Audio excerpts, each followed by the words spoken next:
estudiante de matemáticas de la Universidad Nacional de Colombia, sede de Medellín. Soy el líder fundador del grupo de investigación en computación cuántica, Quantum Computing. La idea de crear este semillero nace cuando, junto con el profe Alcides, identificamos la necesidad y trabajamos juntos en una de las materias que ofrece acá la Escuela de Física de la Facultad de Ciencias, y desde entonces nos dedicamos a investigar este tema de la computación para buscar soluciones a un futuro más sostenible.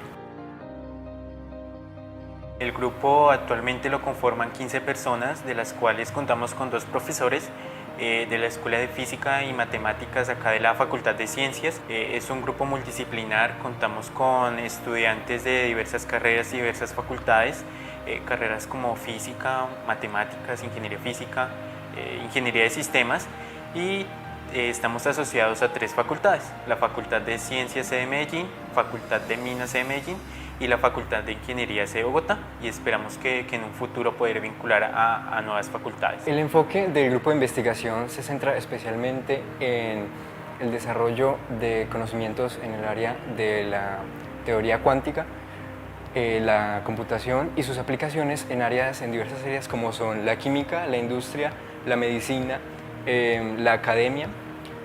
Y bueno, pues la idea de todos estos estudios es desarrollar y profundizar los conocimientos teóricos y prácticos respecto a la teoría de la computación cuántica.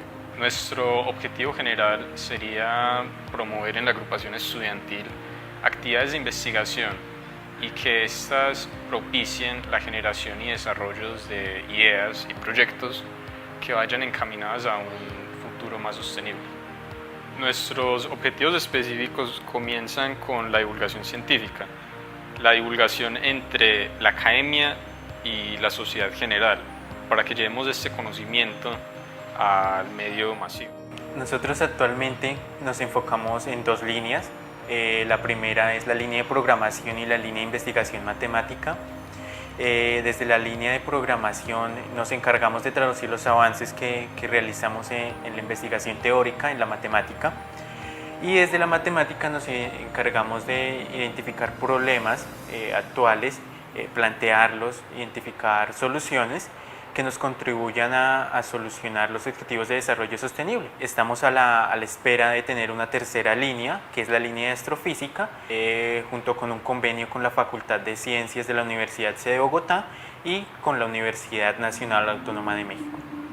Nuestro enfoque también está en pensar en cómo vamos a poder llevar el desarrollo, la investigación y los conocimientos con respecto a la teoría cuántica y mostrársela a la gente de a pie, a la sociedad en general. Y esto mediado gracias por proyectos de base tecnológica cuántica. Queremos fortalecer y complementar los procesos de formación de los estudiantes de la Universidad Nacional de Colombia, específicamente en áreas de las ciencias exactas. Deseamos liderar proyectos y actividades que mejoren continuamente la calidad de vida de nuestras comunidades y también las impacten desde la ciencia, la tecnología y las matemáticas, siempre haciendo uso de las herramientas cuánticas que tengamos disponibles.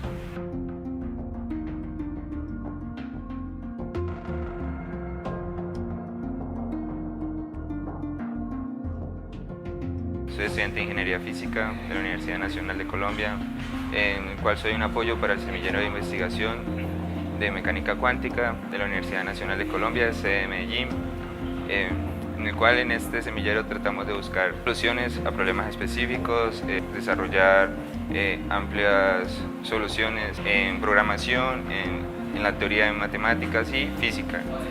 Las soluciones cuánticas están brindando una innovación asombrosa y están teniendo un impacto en este momento. Estas soluciones ayudarán a nutrir nuestro planeta y mejorarán nuestras vidas para las generaciones venideras. Abordaremos grandes problemas en química, ciencias ambientales, educación, matemáticas y física, descubriendo cómo se usa la tecnología cuántica de hoy y cómo se usará mañana para mejorar nuestro planeta. Algunos datos interesantes sobre el grupo de investigación es que somos el primer grupo de investigación en computación cuántica en toda la universidad, en todas sus 9 sedes. Además, algunos de nuestros impactos e investigaciones queremos llevarlas a la gente de a pie, no dejarlas netamente en la academia. Es por esto que semestralmente y cada que es posible realizamos cursos de formación para toda la comunidad académica y todo el público en general, contándoles sobre lo que hacemos y formándolos en computación cuántica.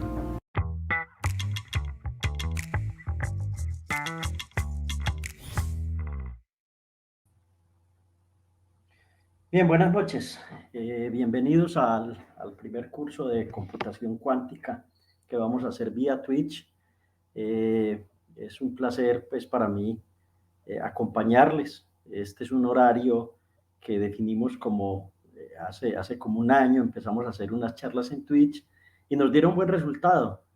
Entonces, pues queremos continuar con esa línea de trabajo.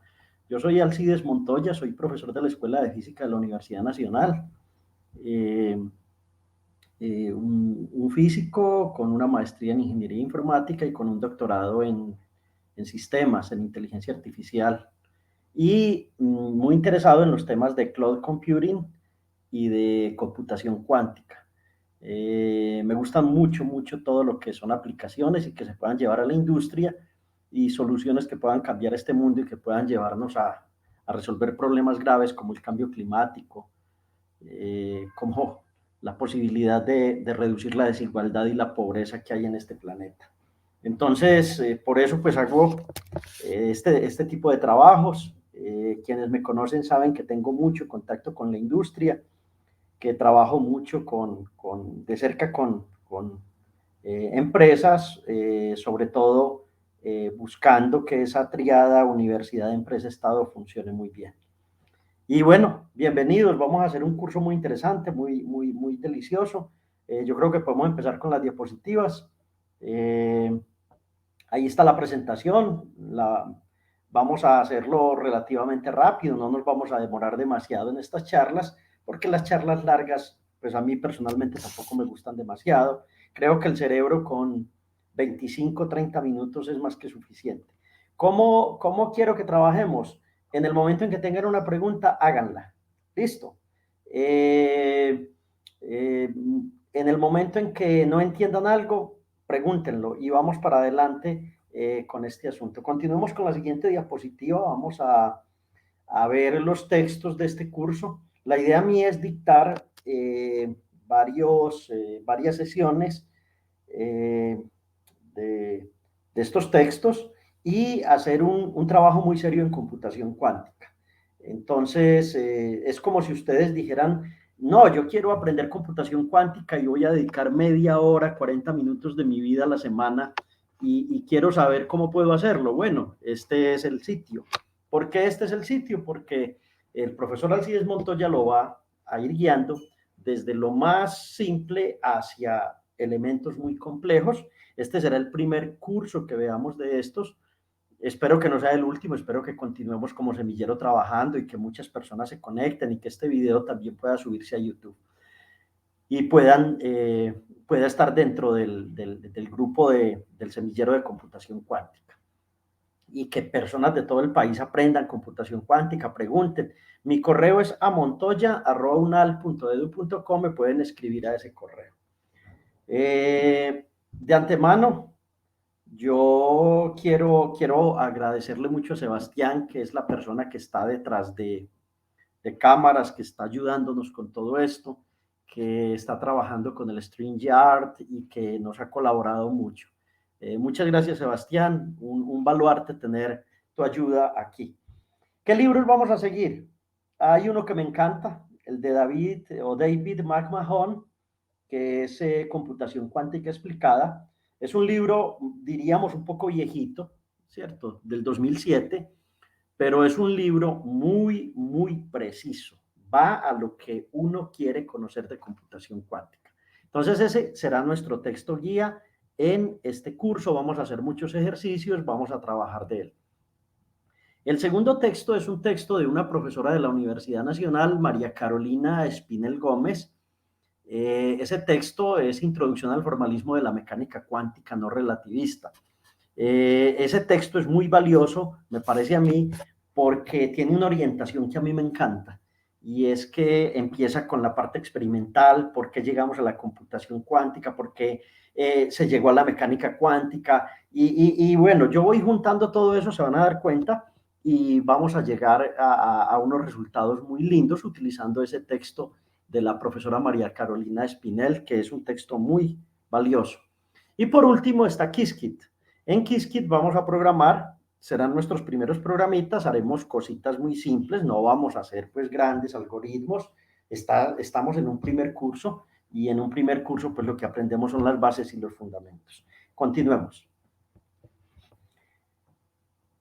Cuando uno va a iniciar en este mundo de la computación cuántica, uno dice, bueno, el nombre suena muy lindo, pero ¿cuál es la diferencia entre la computación clásica y la computación cuántica? Es decir, ¿por qué es diferente la computación cuántica?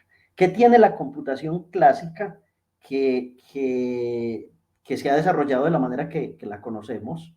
Tenemos redes de computadores, tenemos supercomputadoras, tenemos máquinas NVIDIA o NVIDIA con muchas GPUs, con muchos cores, tenemos lenguajes de programación, etcétera. Pero ¿cómo llegamos ahí?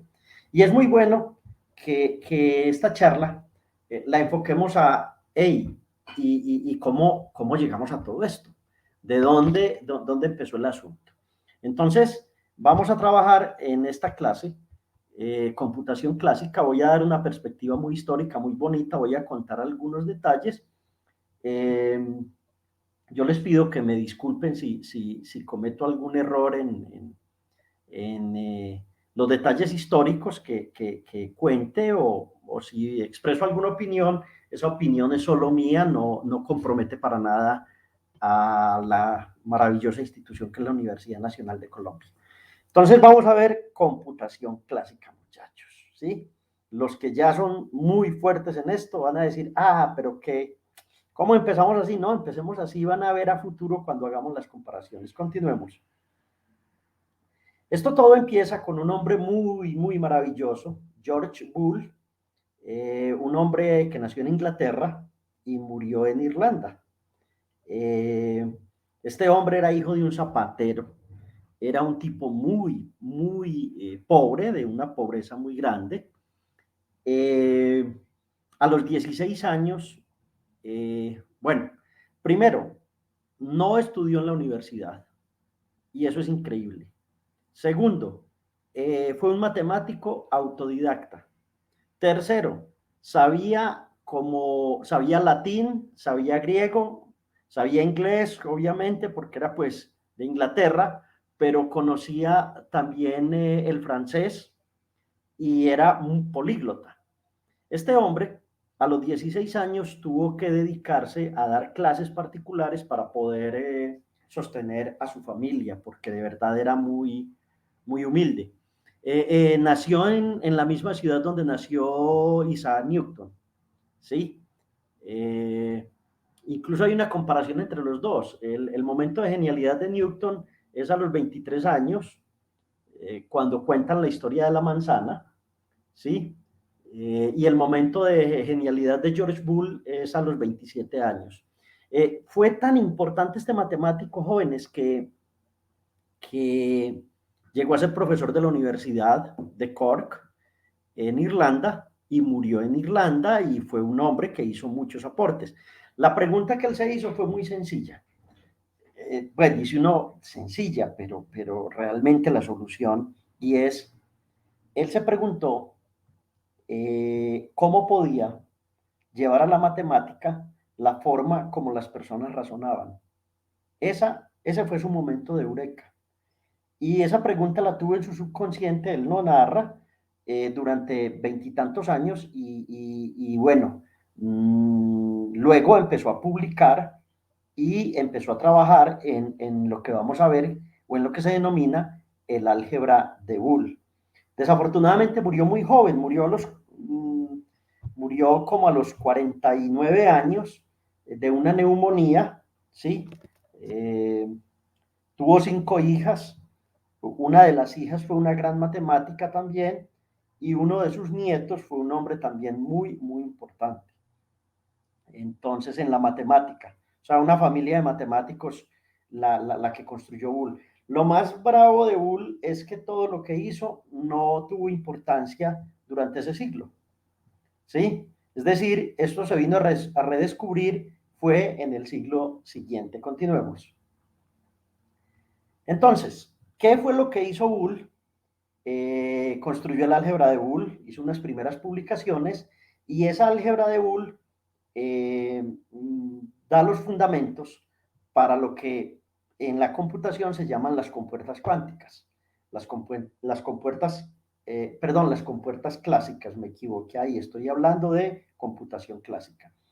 Y él da las bases basado en la teoría de conjuntos. Todos ustedes, todos nosotros vimos teoría de conjuntos de primero a quinto de primaria en bachillerato y nunca nos enseñaron, ni nunca conectaron que la teoría de conjuntos es la base del álgebra de Boole y que realmente todo el mundo de la teoría de conjuntos es fundamental cuando quieres entender la computación clásica. Ustedes en la parte de abajo pueden ver los enlaces, esos enlaces los pueden seguir.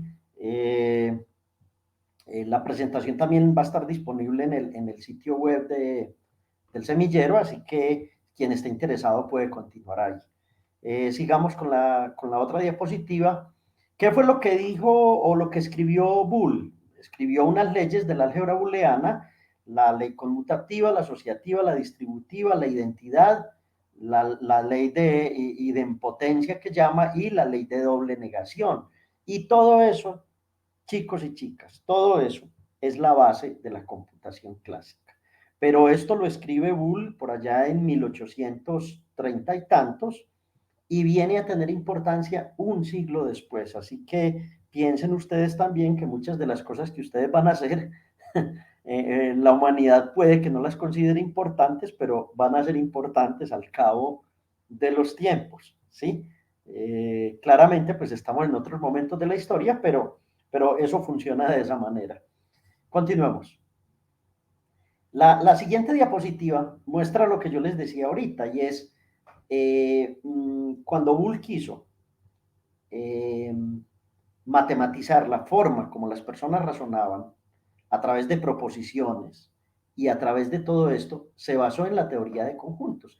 Y esto da origen a lo que son las compuertas clásicas de la computación clásica, ¿sí? Que se consideran compuertas universales porque hay 3 compuertas con las cuales uno puede crear cualquier computador clásico. Eso es muy importante dentro de lo que voy a tratar en sesiones posteriores, porque en la computación cuántica todavía no tenemos compuertas universales, así que por ese lado estamos fregados. Bueno, esta es una explicación desde el álgebra de conjunto, lo que ustedes vieron de unión, intersección, complemento, y bueno, yo no recuerdo mucho la teoría de conjuntos, para serles sincero. Yo la vi hace muchos años y terminé muy cansado con ella porque cada año me la repetían los profesores. Sigamos. Todo esto renace cuando empezamos a pensar en máquinas que hagan cálculos. Y entonces, ¿cómo representamos un estado 1, un estado 0? Boole ya había puesto en su álgebra de Boole un estado que era verdadero y uno que era falso.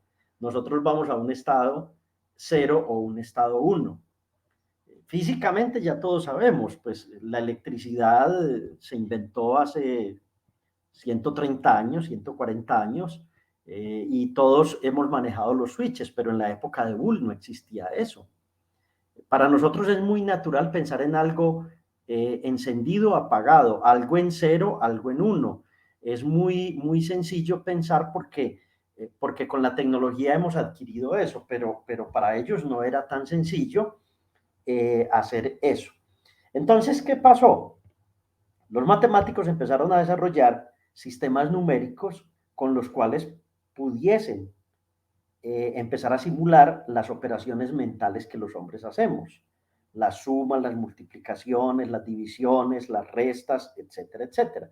Entonces el sistema decimal sabemos que nació porque tenemos 10 dedos y porque había que contar corderos, ovejas, no sé qué, contar gente de forma primitiva, pero con los computadores tenemos que usar el sistema binario.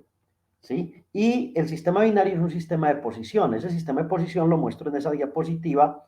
Quien no lo comprenda, pues puede mirar un videito en YouTube, pero es simplemente multiplicar cada posición por 2 y al exponente en que está esa posición. Entonces es 1 por 2 a la 0, más 1 por 2 a la 1, más 1 por 2 a la 2, más 1 por 2 a la 3, y así vamos pasando de binario a decimal y de decimal a binario, que es lo que les muestro enseguida. Los hexadecimales se inventan es porque es más sencillo agrupar los números los números binarios en hexadecimales. Y entonces, en la mayoría de los lenguajes y en los computadores modernos, nosotros todos hablamos en hexadecimal, no hablamos en binario. ¿Sí? Esto es un invento posterior. Sigamos. Cuando queremos convertir un número decimal a un número binario, divisiones sucesivas, yo creo que todos se acuerdan esto del bachillerato, dividimos por 2, entonces da 33, dividido 2 da 16, me resta 1, dividido 2, 16 me da 8, no tengo residuo, entonces 0, luego 8 dividido 2 da 4, entonces me queda 0, no tengo residuo, luego 4 dividido 2 me da 2 y el residuo es 0, y luego 2 dividido 2, lo que obtengo es que me da 1 con residuo 0. Entonces luego empiezo de abajo hacia arriba y organizo el número en binario. Y si lo quiero convertir a decimal, pues ya lo hicimos ahora, 1 por 2 a la 0, 0 por ta, y en la computación clásica lo que tenemos es eso, no más que eso. Es trabajar con números binarios y con el álgebra de Boole.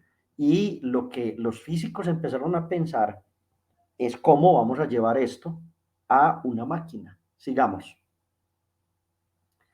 Bueno, esto es lo mismo, por ejemplo, con los hexadecimales. Este ejemplo lo traje fue para mostrar que convertir un número decimal a hexadecimal simplemente consiste en dividirlo por 16 y mirar cuál es el cociente que uno tiene, luego dividirlo por 16 y entonces ir obteniendo los residuos, y esos residuos se escriben en hexadecimal, y entonces el número 4156 no es más que 103C en hexadecimal. Van a ver que eso es muy sencillo para los computadores modernos trabajarlo, que todas nuestras imágenes son matrices en 2, 3 dimensiones o en más dimensiones, y que lo que tienen son números o binarios o hexadecimales expresando la intensidad, por ejemplo, de cada píxel. Y un video es la misma cosa. Sigamos. Esta es una tablita de conversión. Cuando se empezó a principios de siglo a trabajar en estos temas de computación, se vio la necesidad de hacer como la conversión, porque habían unos computadores y unos programas que trabajaban en octal, otros trabajaban en hexadecimal y otros en códigos BCD, etcétera. Entonces la idea, y las máquinas hablan en binario. Entonces la idea era pues hacer esas conversiones. Ustedes ya no se tienen que preocupar por eso realmente. Es decir, en el mundo ya se impuso que uno trabaja o uno define en qué va a trabajar. En general va en hexadecimal y por debajo el software le hace a uno el resto y se entiende con la máquina, etcétera, y eso lo voy a ver enseguida. Sigamos. Los códigos BCD fueron una forma muy interesante de agrupar los bits, los ceros y los unos, en grupitos de 4. Entonces se agruparon en grupitos de 4. Hay muchos otros códigos que se inventaron para las calculadoras antiguas, trabajan con códigos BCD. Las cuentahuevos que uno por ahí llamaba, trabajan con BCD. Y ahorita voy a mostrar cómo se conecta eso con un poco de hardware y cómo uno hace prácticas con eso. Continuemos. Viene la Segunda Guerra Mundial, una época aciaga para el mundo. Y justo en esa época se inventa el dispositivo que ha cambiado el mundo. Y es el primer transistor. Entonces vamos a ver quiénes inventaron el primer transistor. Estos tres hombres, laureados con el premio Nobel en 1956, John Bardeen, William Shockley y Walter Brattain son los inventores del transistor. En realidad, si uno lo mira históricamente, Shockley apareció después de que Bardeen y Brattain hicieran sus experimentos, sino que Shockley era el tipo que como que era más visionario en cierto sentido, y fue el tipo que dijo, carajo, lo que ustedes hicieron es una cosa importantísima, porque Shockley conectó todo lo que se sabía de álgebra de Boole, de todas esas cosas, con ese nuevo invento que era el transistor, ¿sí? Entonces, por eso Shockley, aunque entra un poco tarde a los experimentos, termina compartiendo el premio Nobel, porque luego él es el que le pone muchas ganas y entonces hacen el primer transistor y pues ni qué decirle, muchachos, que no tiene transistores en estos momentos en el mundo. Es decir, eso es la base de todos los computadores modernos, de los teléfonos, de todas las redes, de todo lo que tenemos en el mundo. Entonces, estos tres señores construyen un hito muy grande para la humanidad. Continuamos con la siguiente diapositiva y esta es una vista muy linda de ese primer transistor. Así es como está expuesto en el Museo de la Ciencia. Y en la parte derecha están los tres laureados, tres hombres muy importantes. Una foto que les tomaron pues cuando trabajaban con ese transistor. Entonces observen, el transistor lo que hace, pues si usted me pregunta a mí, profe, ¿qué es un transistor o un niño? Yo le diría, mira, eso es como una llave que deja pasar cierta cantidad de agua, ¿cierto? Es decir, yo cuando tengo una llave, de forma mecánica, dejo pasar más o dejo pasar menos, controlo el flujo del agua. En electrónica no teníamos esa llave, no sabíamos cuál era la llave, o sea, cómo se podía a través de un voltaje o de una corriente controlar otra cantidad. Y lo que estos señores hacen con el transistor es justamente eso. Continuamos con la siguiente diapositiva. Esa llave está formada por tres elementos, un emisor, una base y un colector. Y lo que uno tiene por debajo es mucha electrónica. Los que han trabajado esto bien saben que eso no es sencillo de hacer, saben que la humanidad se ha gastado del 47, 48, se ha gastado 52, 70 y tantos años mejorando esta tecnología, y que es tan importante esta tecnología para el hombre que es tema de enfrentamiento entre los países en el mundo. Y quien no tiene acceso a esta tecnología realmente es un país muy, muy dependiente, ¿cierto? Ustedes saben que el gran productor de esto, por ejemplo, en el mundo es Taiwán, y ahora hay un verdadero lío geopolítico la construcción de los transistores, por la construcción de todos esos dispositivos. Hace poco escaseaban, si ibas a comprar un carro no te lo vendían porque no habían carros, porque no habían transistores, porque no los habían construido, etcétera, etcétera. Continuemos. Esta es la analogía de la misma llave. Tengo dos baldes, dos buckets, se llaman en inglés, y así es como funciona pues un transistor.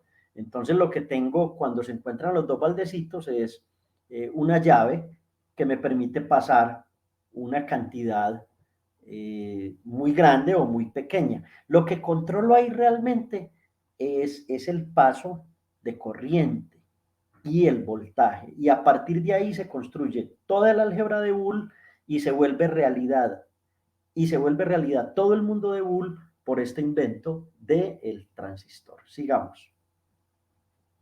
Esto es una vista ya en tres dimensiones, por ejemplo, de las compuertas, una AND, una OR y una NOT en tres dimensiones.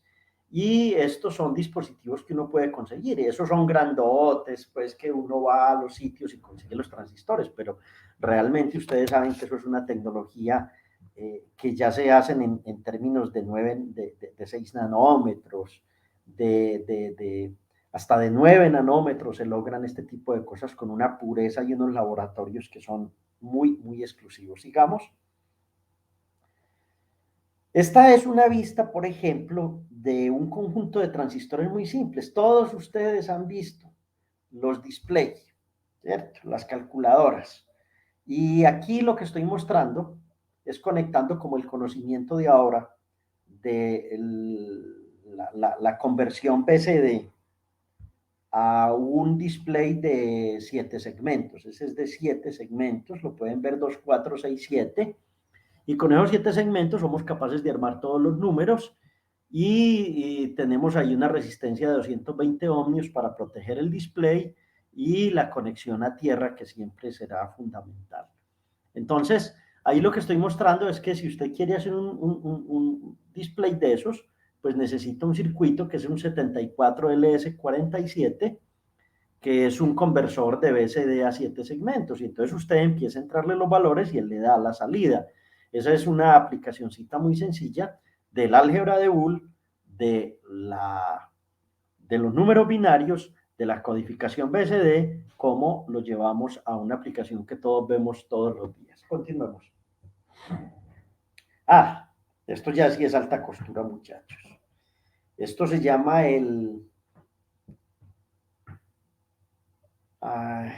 esta es una vista de lo que es un Pentium 3 del año 1999 y esa vista se llama layout.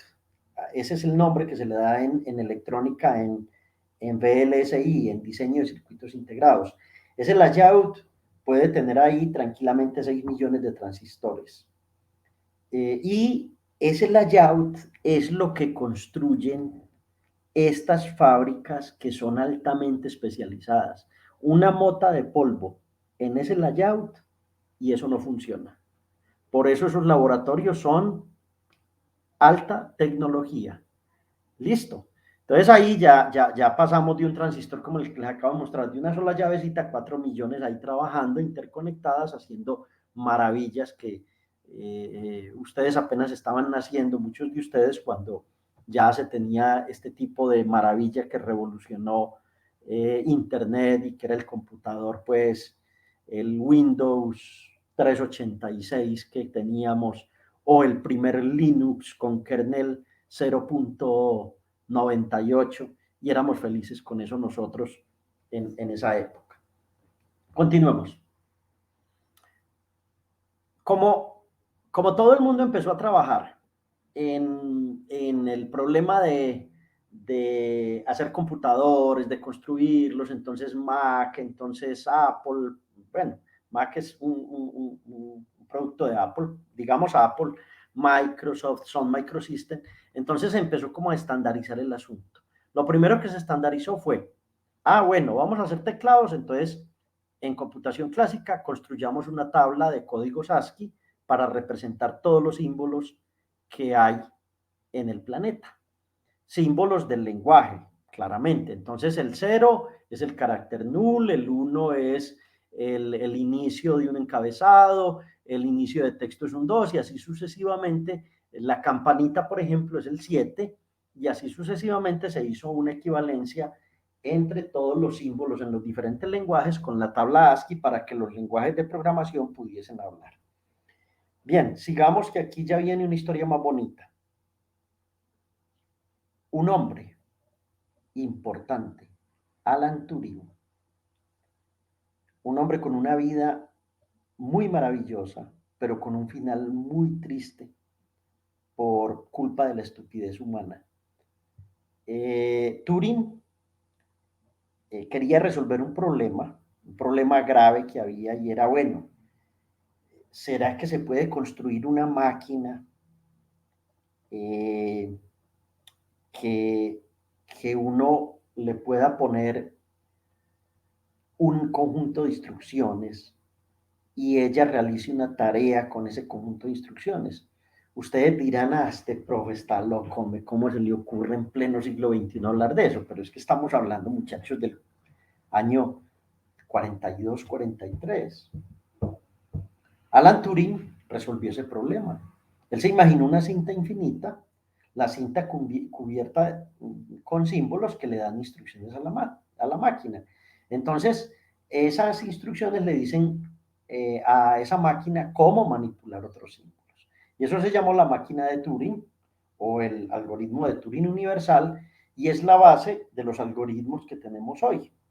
Vamos a ver en computación cuántica, cuando trabajemos esto a profundidad, que el asunto en computación cuántica puede ser mucho más complejo que ese tipo de propuesta de Alan Turing.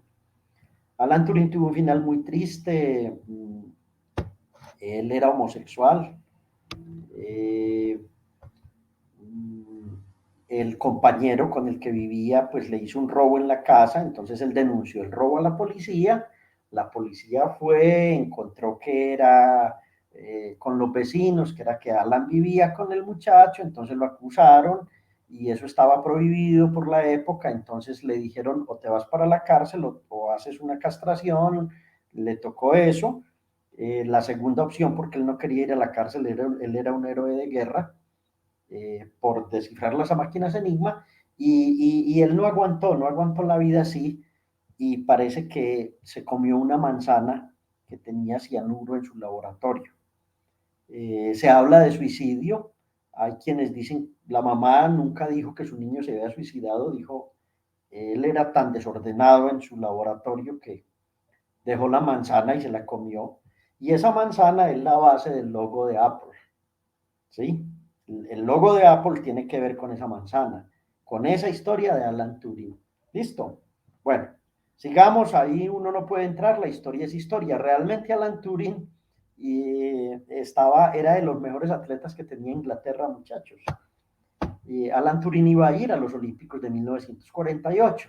¿Cómo sería de bueno en el trote y en las carreras? Turing era un deportista muy, muy fuerte, pues para uno ir a unos olímpicos necesita ser una persona importante y desafortunadamente se lesionó como 6 meses antes, se lesionó y no pudo ir a los olímpicos. O sea, observen un hombre que es un genio, un gran deportista, una gran persona, un ser humano maravilloso, un ser humano que termina sus días de una manera muy triste, de pronto con una depresión muy profunda por las mismas locuras de las leyes que tenemos en este mundo. Sigamos. El otro tipo importante de esta historia de la computación clásica es John Boy Neumann. Neumann era de Hungría, en la Segunda Guerra Mundial se traslada a Estados Unidos y es el hombre que lee el artículo de Turing, que estudia los artículos de Boole y que es tan teso que es el que construye el primer computador del mundo. Aparte de eso, él hizo contribuciones en mecánica cuántica, trabajó en el proyecto Manhattan, o sea, Neumann es un sol dentro de lo que es la computación clásica. Pasemos la diapositiva y van a ver a Neumann con su primer computador. Ahí hay un enlace muy lindo a un artículo del País de España. Vale la pena que miren esa historia de ese hombre tan maravilloso y se inspiren en esos seres humanos que de verdad son tan inteligentes. Sigamos. ¿Qué es un computador? Es hardware, un lenguaje de máquinas o unas instrucciones muy precisas en lenguaje de máquinas, el lenguaje ensamblador o assembler. Luego están los lenguajes de alto nivel y ya de ahí para arriba. Ustedes no se preocupan ni por el hardware. Bueno, uno sí se preocupa cuando le acaba la máquina, la memoria y cuando está frito. Pero uno no se preocupa mucho por las instrucciones en assembler ni en computación clásica. Se preocupa por las instrucciones en lenguaje de máquina. Hay un número de instrucciones muy limitadas en lenguaje de máquina que son las que usan todos los computadores en el mundo. Algunas variaciones tienen la arquitectura, por ejemplo, si es una ARM, si es un x86, cuáles hace, pero en general son las mismas. Sigamos. Lo que se ha inventado en el mundo es que uno tiene códigos de máquina, esos códigos de máquinas tienen un equivalente de instrucciones, esas instrucciones realizan tareas en lenguaje assembler, ¿sí? Yo programé en assembler cuando estaba muy, muy joven, de 17, 18, 20 años, y era una cosa terrible, pero muy bonita, era muy encarretador poder hacer eso. Continuemos. ¿Qué es una instrucción en lenguaje de máquinas. Por ejemplo, esta es una instrucción de la versión de los M7, los ARM7, donde uno tiene 32 bits organizados y esos 32 bits del 0 al 12 son los operandos, luego siguen los registros, luego siguen los códigos de condición, luego siguen los códigos de operación. Y observen que los códigos de operación, ingenieros, y todos los que me escuchan que no son ingenieros, qué pena, los códigos de operación son instrucciones muy precisas que dicen 0000 es una AND por un RD y entonces eso me va a dar la operación 1 AND operación 2. Y así sucesivamente. Entonces yo no voy a entrar en detalles, pero muchachos, la computación clásica es esto. Cuando veamos computación cuántica se van a dar cuenta que es una locura totalmente diferente y que es un mundo totalmente distinto y bello que toca que prácticamente ustedes no se alcanzan a imaginar el mundo cómo va a cambiar en 20 años con la computación cuántica. Eso todavía no nos lo imaginamos ninguno de nosotros. Bien, sigamos. Esto es, por ejemplo, una vista de cómo se desensambla un código, cómo se lleva del ensamblador a el lenguaje de máquinas, o cómo se lleva del lenguaje de máquinas al assembler. Eso ya no lo vemos en las universidades, eso no lo trabajamos y muchos de nosotros creemos que eso es mágico. Y eso no es mágico, es un número de instrucciones muy precisas, con condiciones muy precisas con las cuales se hace la computación clásica. En la computación cuántica hay un símil con esto. En este momento se están inventando esos compiladores, se está inventando ese assembler, diríamos, un assembler para computadores cuánticos, pero eso todavía está por hacer.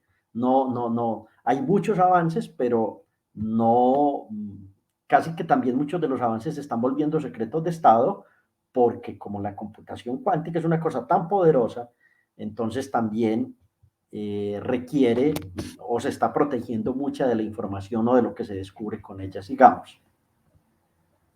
Esto es un lenguaje de alto nivel. Por ejemplo, cómo se organiza un valor B de sub K de temperatura, luego se incrementa en 1 ese valor y cómo eso se lleva a un compilador en Java o a un compilador en Fortran. El compilador lo convierte en lenguaje ensamblador y el lenguaje ensamblador lo convierte en lenguaje de máquinas. Lo que deben entender es todo ese proceso. En los computadores cuánticos ese proceso lo estamos haciendo en la parte de arriba con Python y hay compiladores que IBM, Google, todas estas empresas manejan para poder hacer esa parte. Sigamos. Esto es más de lo mismo, no voy a entrar ahí en detalles, pueden ver el video en YouTube de cómo se hacen, son las instrucciones en lenguaje de máquina, cómo se convierten en lenguaje ensamblador y cómo, por ejemplo, un lenguaje como Fortran, puedo escribir una expresión que como ser humano yo puedo comprender. Sigamos. ¿Qué ocurre aquí? Esta parte sí es importante, ingenieros, y es que un computador tal cual se lo imaginó Turing y tal cual la arquitectura de von Neumann es realmente un computador clásico, son como 3 partes: memoria, unidad de control y unidad aritmética y lógica. Y entonces el ciclo de instrucciones de máquina es ese ciclo que muestro: almaceno, envío al otro lado, decodifico, ejecuto y vuelvo y hago eso y vuelvo y hago eso. Y ya lo que tengo son circuitos que me permiten mostrar eso en pantalla, me permiten transmitirlo por internet, me permiten hacer instrucciones en una terminal y poder hacer exactamente lo mismo. Pero esto que estoy mostrando aquí es casi que lo que von Neumann hizo en su primer computador y lo que Turing imaginó como un conjunto de algoritmos para ese primer computador y que es lo que tenemos en la actualidad, ¿sí? Obviamente de manera muy mejorada. Continuemos. Creo que esta primera charla fue cortita y me gustan cortitas, me gustan así, más bien con sustancia. Yo les propongo que lean el capítulo 0 del texto Introducción al formalismo en la mecánica cuántica. El próximo jueves vamos a discutir un experimento muy importante que a mi modo de ver es el experimento que da origen a la computación cuántica. Se llama el experimento de Stern-Gerlach. Ese experimento de Stern-Gerlach es muy genial y da origen a la tesis doctoral de Wolfgang Pauli, y después empezamos a caer en todo lo que es, mejor dicho, nos vamos a mover entre 1920 y 1930. Eso es lo que vamos a hacer en la próxima sesión. Y esta sección que tenemos va a ser una sección que nos va a permitir comparar y en muchos momentos de las siguientes semanas vamos a comparar lo que enseñé aquí o lo que intenté transmitir aquí con la forma como se hace en la computación cuántica, para que vamos teniendo un símil y vamos entendiendo cómo es que funciona esto. Bueno, yo espero que les haya gustado esta charla. No sé si hay preguntas, no sé si alguien tiene algo por aportar, no sé, ustedes dirán si la terminamos, si no la terminamos, estoy en sus manos.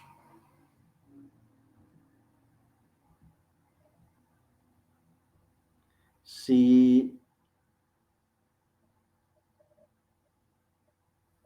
listo, ahí.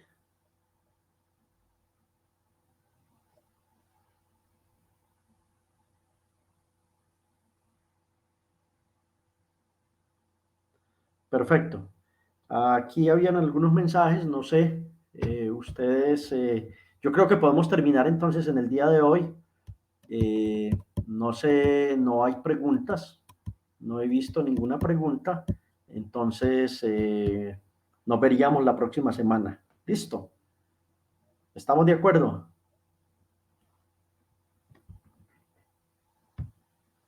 Así que léanse el capítulo 0. Si no entienden, no se preocupen, yo les voy a explicar bien ese capítulo y vamos a hacer una buena construcción de él. Con esto creo que terminamos. Esperemos que quienes estén interesados lo vean offline y si tienen preguntas, con mucho gusto. Es un placer haberlos acompañado. Muchos éxitos y feliz noche. Ahí están mandando el LinkedIn, están mandando todo lo de los datos del semillero, y quien quiera conectarse con el semillero, pues es una iniciativa de la Universidad Nacional muy interesante, y es una iniciativa también eh, apoyada completamente pues por la universidad y por los estudiantes, que son muy felices estudiando esto. Ok. Nos vemos la otra semana, muchos éxitos y feliz noche.